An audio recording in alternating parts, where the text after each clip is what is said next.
pagbasa ng salita ng hula. Mapalad ang nakikinig at tumutupad. Mapalad ang nahahapis at sila ay aaliwin. Mapalad ang nagugutom at sila ay bubusugin. Ang magtiis hanggang sa wakas, sila lamang ang maliligtas. Ang magtiis hanggang sa wakas, sila lamang ang siyang maliligtas. Lalaganap ang kasamaan at sila'y magkakanuluhan. Lilitaw ang mga bulaan dito sa sanlibutan. Makipot ang pintuan patungo sa kaligtasan. Malapad ang pintuan tungo sa kapahamakan. Ang magtiis hanggang sa wakas, sila lamang ang maliligtas. Ang magtiis hanggang sa wakas, sila lamang ang siyang maliligtas.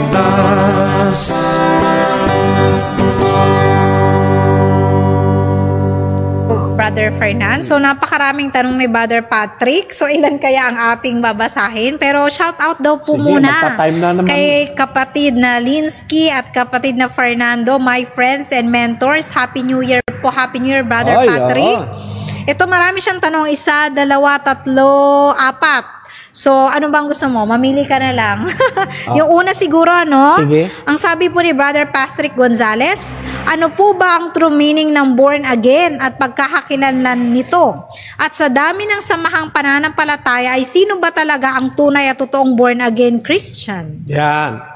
Ang tunay na born again ay hindi tumutukoy sa ikaw ay nabinyagan o binuhusan ng tubig sa ulo.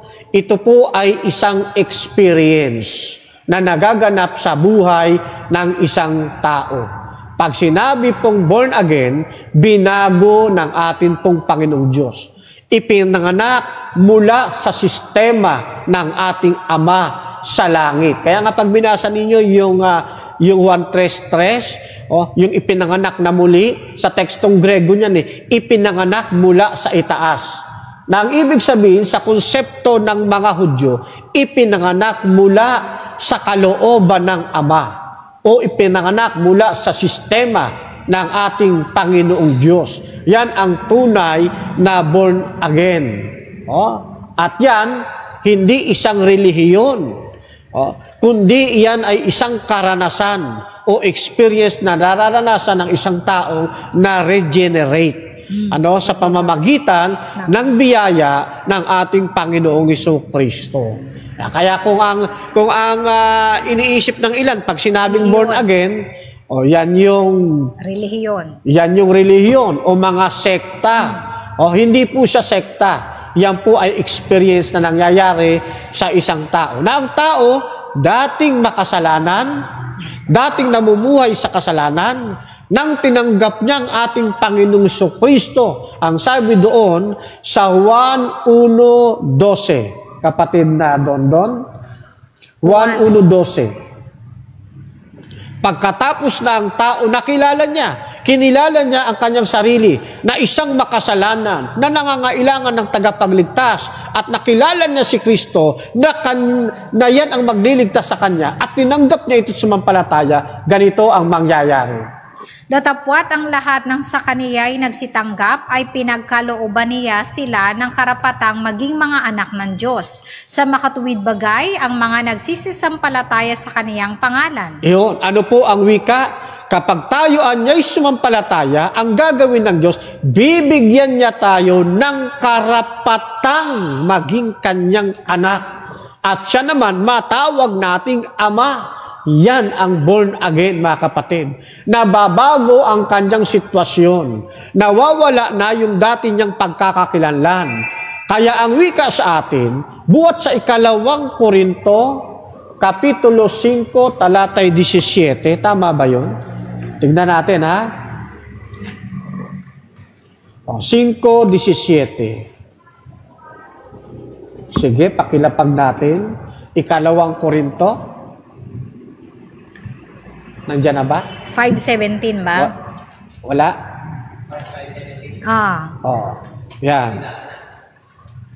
Kaya't kung ang sino man ay nakay Kristo, siya'y bagong nilalang. Ang mga dating bagay ay nagsilipas na. Narito, sila'y pawang naging mga bago. Iyan ang pagiging born again. Experience. Kung ang sino man ngayon, nasa panig na ng ating Panginoong Kristo, binigyan na siya ng karapatang maging anak ng Diyos. Ang sabi rito, yung mga dating bagay, yung luma niyang pagkatao, inalis na yon, binago na yon, at naritoan niya, sila'y pawang naging mga bago. Kaya sabi ni Apostol Pablo, ganito, Galacia 2:20. Galacia 2:20. Okay? Ako'y napako sa krus na kasama ni Kristo at hindi na ako ang nabubuhay, kundi si Kristo ang nabubuhay sa akin at ang buhay na ikinabubuhay ko ngayon sa laman ay kinabubuhay ko sa pananampalataya. Ang pananampalataya na ito'y sa anak ng Diyos na sa akin ay umiibig at binigay ang kanyang sarili dahil sa akin. Yan ang tunay na born again o tunay na na-regenerate ng ating Panginoong Diyos. Ang sabi ito, hindi na pala siya ang nabubuhay sa kanyang sarili. Ang buhay ngayon na kanyang ikinabubuhay ay sa pananampalataya na sa anak ng Diyos, na sa pamamagitan ng anak ng Diyos, siya'y namatay para sa atin. Ito ang tunay na born again. Kaya nga, ang tunay na born again, makikita ninyo sa pamamagitan ng kanyang bunga. Kung nung araw, kumakain siya ng baboy, ngayong tinanggap niya si Kristo at ang sinusunod na niya kalooban ng Diyos, hindi na siya kakain ng baboy. Sapagkat ang buhay na kinabubuhay niya ngayon sa laman, ikinabubuhay niya sa pananampalataya. Ay, paano?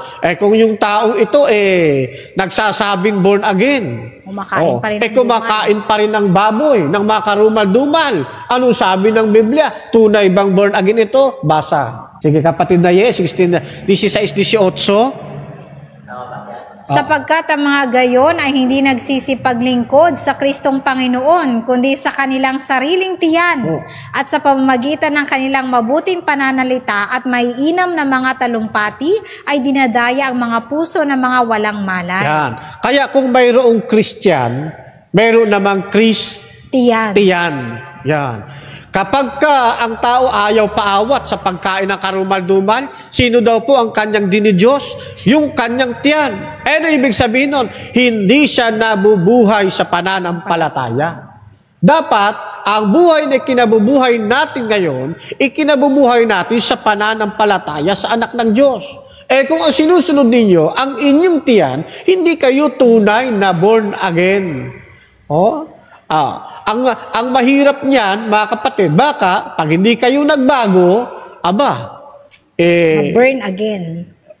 Mapupunta kayo doon sa kapahamakan. Malalagay sa peligro ang inaasahan ninyong kaligtasan. Baka yung inyong iniisip na kaligtasan ay mabigo kayo. Kaya ang tunay na born again, yung binago ng ating Panginoong Kristo at binigyan ng karapatan na maging anak ng Diyos. Ito yung mga taong sumusunod na ngayon sa 10 utos na dati ay hindi sumusunod.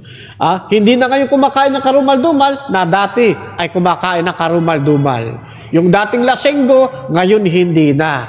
Yung dating nabubugbog ng asawa, ngayon, hindi na. Bakit? Sapagkat siya ay na-regenerate na, nabago na. Kala ko napatulpo na. Napatulpo na. Siya ngayon ay isa ng tunay na born again. At kapag kaganyan, Adventist ang bagsak po ninyo, mga kapatid. Amen.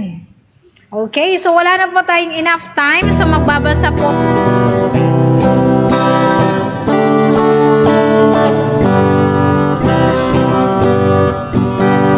Mapalad ang bumabasa ng salita ng pula. Mapalad ang nakikinig at tumutupad. Mapalad ang nahahapis at sila ay